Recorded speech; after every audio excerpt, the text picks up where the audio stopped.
ড্ৰ'নিং rescue আছে তো আপোনালোকক দেখাবলৈ চেষ্টা কৰিম কেনেকৈ হয় কি আৰু এইজন আহিছে এইফালে মুঠ আমি 6জন আহিছোঁ বাকী পৰিৱেশটো কৈ আছোঁ আমি ৰেস্কিউ লোকেশ্যন পালোহি আমি আহিছোঁ বৰ্তমান আপোনাৰ 1 নং বুঢ়াগোহাঁই ঘাট বুলি কয় বকিয়াল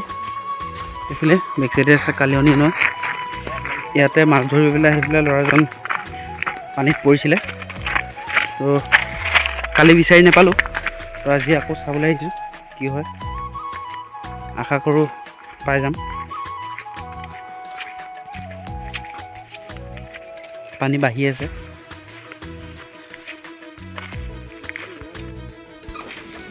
আমি ৰেস্কিউ আৰম্ভ কৰিছোঁ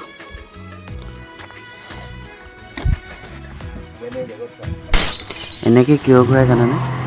তলত যদি বালিত বা কিবাত ফচি আছে এনেকৈ ঘূৰাই দিলে যিটো ঢৌ উঠোৱা হয় সেই ঢৌটোৱে ফালি পেলাই সেই বস্তুটো ওপৰলৈ উলিয়াই লৈ আহে সেইকাৰণে এনেধৰণে ঘূৰোৱা হয় এতিয়া আকৌ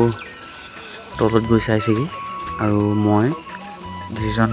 দুবাৰুজনৰ লগত যিজন ডিপ ড্ৰাইভাৰ সেই ডিপ ড্ৰাইভাৰজনক কানেক্ট কৰি আছোঁ দেখিছে হেডফোন এডাল লৈ পেলাই মই কিবা কিবি কৈ আছোঁ যিহেতু তলত নাপালে দুবাৰুৱে গৈ চালেগৈ আৰু এইবাৰ আমি চাইডে চাইডে চাইছোঁ আৰু যিহেতু পানী খাই পেলাই বস্তুটো উপঙি যায় আৰু ছাইডত পেলাই থৈ দিয়ে তো সেইটো কাৰণে আমি এবাৰ চাইডে চাইডে চাওঁ আৰু এই নদীখনত ৰেস্কিউ চাৰ্জ কৰিবলৈ খুব অসুবিধা হৈছে যিহেতু এই নৈখনত শিল বহুত মেক্সিমাম শিল আৰু নৈখন খুব একেবাৰে বামো নহয় ঠাইতে বাম ঠাইতে দ এনেকুৱা হৈছে আৰু সেইকাৰণে নামি পেলাই আকৌ টানিবলগীয়া হৈছে ৰেস্কিউত আহি থাকোঁতে ডাঙৰ বৰষুণ দিলে তো সেইটো কাৰণে এইডোখৰত আমি নৈ ছাইডতে এখন চাংঘৰ পালোঁ তো চাংঘৰতে আছোঁ বৰ্তমান এইজন আহিছে নাও বান্ধি কৰি আহি আছে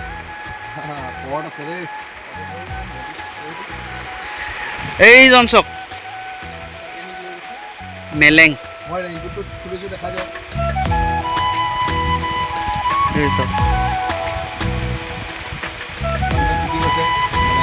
আৰু এইজনৰ আশাটো পূৰণ কৰি দিছোঁ পিংকু এইয়া পিংকু নথকা হ'লে চাগে আমাৰ বিপদে হ'লহেঁতেন কাৰণ ইমান ডাঙৰ বৰষুণত তাতে নৈৰ মাজত অলপ দিগদাৰ কাৰণ লাইটিঙৰ ভয় থাকে তো সেইটো কাৰণে আৰু এই ঘৰটো যিজনে বনাই থৈছে তেখেতক ধন্যবাদ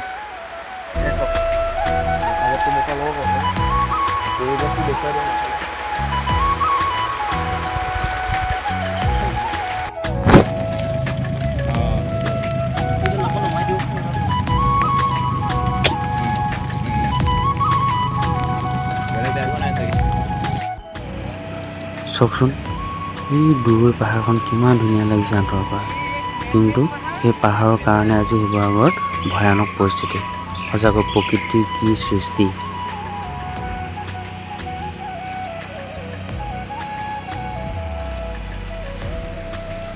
সামৰিলোঁ ৰেস্কিউ সামৰি আকৌ ষ্টেচনলৈ গৈ আছোঁ আজিৰ ব্লগটো ইমান আছিলে ধন্যবাদ।